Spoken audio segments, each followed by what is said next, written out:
Hello everybody, welcome to another Rick's Fix. Today I'm going to be doing my review of, boom, the G.I. Joe classified figure Monkeywrench by Hasbro. Now so far I've been really liking what they've been doing with the Dreadnoks. I haven't had any real issues with any of them so far, so I'm really excited to see what they do with him. So without any further ado, roll that intro.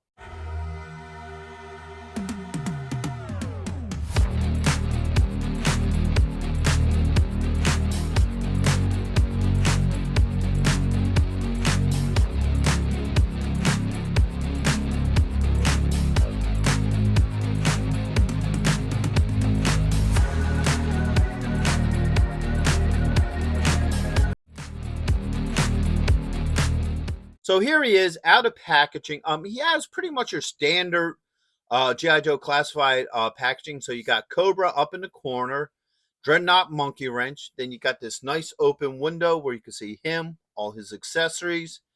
He has the Cobra logo, G.I. Joe classified, your choking hazard, age restriction, and the Hasbro logo. Come around to this side here. You get this really cool picture of him. I like that a lot. He almost looks like that one Mortal Kombat character. I can't remember his name.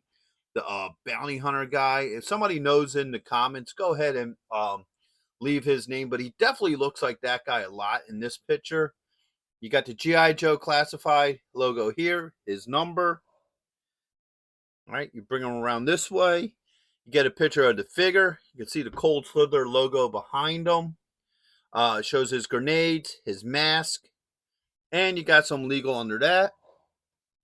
Come around to this side here. You got his stats and your QR code. All right, oops, a little too much flash there. Bring it to the top. You got the Cobra logo and his number, and then underneath you got your legal and SKU. So, without any further ado, let's open him up and see what he's about. All right, so here he is out of packaging. The first thing I want to do with him is go through his points of articulation. So the head does move. Get a shoulder joint with a swivel, an elbow joint, and you do get a wrist joint. All right, get this other arm up. You get a joint right here underneath the ribs. You got a joint at the hips. All right, you also got a thigh joint with a swivel. You get a knee joint. All right, you get a swivel at the top of the boot, and you also get an ankle joint. So everything works pretty well on him, very fluent. Okay, so now we're going to look at his closer details. So first up is the head sculpt. I do like this head sculpt. I think that looks really cool. I like the scarring going across the side of his face. That looks really neat. He definitely has that angry gristle look to him. So I do like that overall. All right, and around to this side. And back around to the front. Now he has a lot of detailing in here. So he has a scarf or neckerchief that you could just move out of the way. You can see like a necklace underneath of it. Has a row of grenades on his belt, which actually, when you look at this clip here, looks like a seat belt. So that's kind of interesting that they did it that way. He has a cool belt buckle with chains on the sides. He got rips going all down his pants. Sort of like the original one, except for, if I remember right, the original one actually had patches in his pants where this one doesn't. But I still like this look overall. Come around to this side. You can see the holster for his pistol. Some more chains. Bring this arm down. You can see like a sword and skull style tattoo on his bicep here. Actually, that's technically more on the tricep. Come around here. You got like this black leather look on the back of his jacket. I do like that. All right. Come around here. You can see those chains a little bit better. Bring this arm down. Now, I like this tattoo. This looks like it's personalized to the character. So he has a skull with an open brain, and then he has a crisscross between two wrenches. Sort of goes with the whole theme with this particular character, Monkeywrench. So I do like the factor that They did incorporate his name into his tattoos. I think that's pretty cool. All right. So overall, I do like the overall look to this particular figure. So now let's start getting into his accessories. So first off, he comes with 2 closed fists. So here's one. All right. And then here's 2. Okay. He comes with 2 axes. So he has this one here. And if you look at the bottom of the axe, it is a pipe wrench. So they're really hitting hard on this whole wrench theme with him. Same with this one. Same thing. All right. Next up is his sunglasses, or in this case, they just look like normal glasses. All right. He comes with a revolver. All right. He also comes with a mask that can go over his face. Okay. He also comes with an alternate hairstyle and face mask. It looks pretty cool. I do like that overall look. And he still has his mullet. Matter of fact, this looks like a bigger mullet than he has originally. And last but not least, he does have his iconic Trident style gun. Now, the neat thing about this, and I'm not sure if they did this with the original, but if you look here, he actually has a double-barreled shotgun under it. Okay? And if you look underneath here, you can see like rope and a gas tank. So what I'm guessing at is this harpoon is supposed to shoot out, and it does detach. All right. So that is pretty neat. It looks like they put some actual thought into this weapon to how it would work, because the original one I don't think was this in depth. So I do like that a lot. I like the double barrel shotgun underneath the Trident. So now let's start looking at all his accessories. So first off, let's take this hair off and then take this off. And then you could actually get this down up. Oh, maybe it goes the other way. No, it goes this way. All right, so he has this mask here.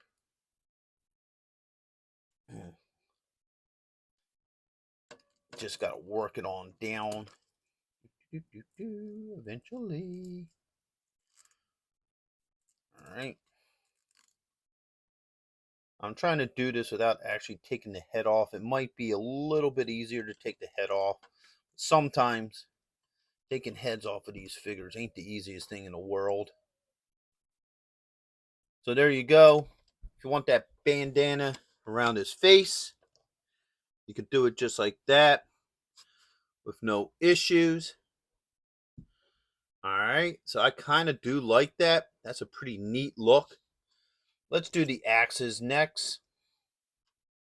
Now, usually these G.I. Joe figures' fingers are kind of soft, but for some reason, it feels like some of these figures, they make them tight, which is a shame, because that's one of the things I actually liked about these figures, was that they have softer hands, so you could really work the weapons in better. All right, but unfortunately, man, his hands are tight. Oh, geez.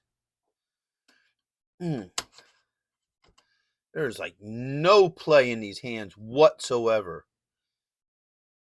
Let me see if I can kind of whip the wrench in around and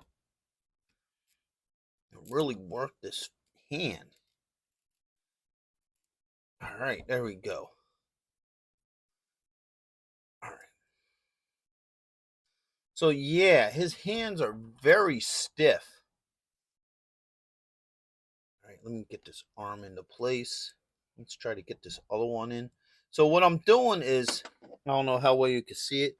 So I'm putting the wrench down in there, using the wrench itself to actually open up the hands and make them a little bit looser so you could fit those in there. So there's the 2 axes. I do like that a lot. They look wicked cool. All right. Now, get that one off. And get this one off. And now, when you come around to the back, it does have a spot for both of the axes. So you can put one here. And you can also put another one in here.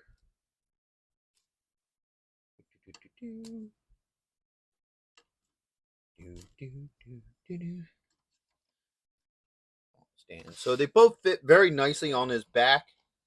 No issues with any of that. I want to take this mask off real quick. Yeah, it slides off easier than it goes on. So this way, you know what? Let's take the hair off. Put the glasses on them.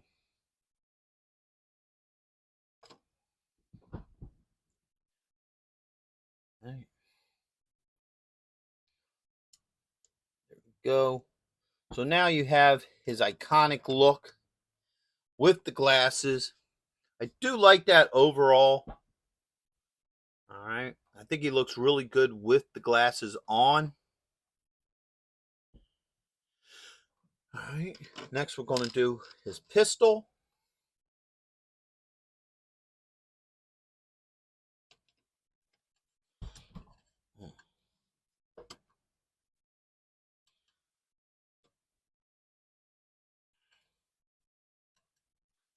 Man, I am not liking how tight these hands are. Looks luckily it's like the axe kind of loosened the hand itself up, so it makes it a little bit easier to work this weapon in it. Oh, you know what? We're going to do it this way. We're going to put the pistol in this hand. All right. There we go. And we're going to put this in, which is now going to be a real bear because, oh, looks like his fingers did loosen up. So I might be able to get this to work. There we go. All right. Yeah, he didn't need that axe. It's okay. So, boom. All right, maybe it was just the way how they painted it, but once I got the axe into his hands, kind of loosened up his hands a little bit, so it made it easier to put the weapons in, or in this case, the guns. So the pistol works fine. The rifle even works pretty well. I do like the overall look to the rifle. I like the extra detail where the gas canister is actually a different color. It makes it stand out. The same with the trident. I like how that's a silver and the rest of the guns are black. Gives it a little bit more of a pop to it. All right, now we're going to switch this out and go for this whole mask look.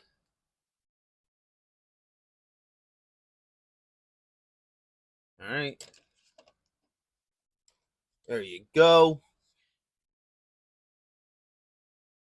All right. Now he's a toxic warrior with his face respirator and what have you. I'm sure that probably simulates a painter's respirator. You know, and the only reason I'm saying that is because it was, once again, go with the whole, you know, mechanical theme that they went with this guy. So I do like that look overall. So overall, I think he's a great looking figure. And boom, I almost forgot that he does have two closed fists. So pop that one in. Take his gun out. Put it in its holster. All right. Take this fist off. And put this one in. So the two fists work fine. No issues with those. And as you can see, the pistol fits in there nice. Plus, there's a nice embroidery of a skull on there too. So everything seems to work really well with this figure. Okay, so let's get into my final thoughts with him. First off, all his joints move very well. No issues with any of that. Okay. All his accessories fit well in his hands, and his hands and mullet do swap out pretty easily. So I don't have any issues with any of the accessories. The only issues I did have was that the hands felt a little tight at first, but it looks like once I broke them free with the axes, everything else seemed to fit pretty well. So that's a good thing because I was a little nervous about that. That's one of the things I always liked about these G.I. Joe figures and most of your Hasbro figures is that the hands are a little soft, so it makes it easier to maneuver weapons and equipment into their hands. So maybe this might have been just a molding or paint issue. So overall, everything does fit well in his hands. And I love the overall look to him. I think he's a great looking figure. I love all the attention to detail to this figure and what have you. So would I recommend this figure? Absolutely. I think he is a great looking figure. Everything works well on him. He has a really cool look, and I think he would be a great member to add to your Dreadnok collection. So with that being said, the first thing I want to do is give a shout out to everybody who supports this channel. First on that list is Byron Bassett and his alter ego, Humongous. He does do a lot of help with the channel, and he's always been a big supporter of it. So go ahead and check out his YouTube channel and show that he does every Sunday. And that information is in the description. Next on my list is Action Figure Geeks. They're a Reddit channel that I'm part of that also supports this channel. So go ahead and check their information out in the description. And also Joe Goddard. He's been a big supporter of this channel for some time now. He just started his own YouTube channel. So go ahead and check out his information as well in the description. And next on our list is the most important people, all of you. This channel would be nothing without all of you, with your help, your support, like, share, subscribe, becoming members, watching these videos all the way through. I really appreciate all of you. Without you guys, this channel wouldn't be where it is today. So I just want to give a big thank you to everybody who supports this channel. Now, I'd ask you all to also check out my G.I. Joe playlist and also my membership program. Plus, hit that like, share, and subscribe. They're all small clicks for you, but it really helps this channel grow. So until the next one, late.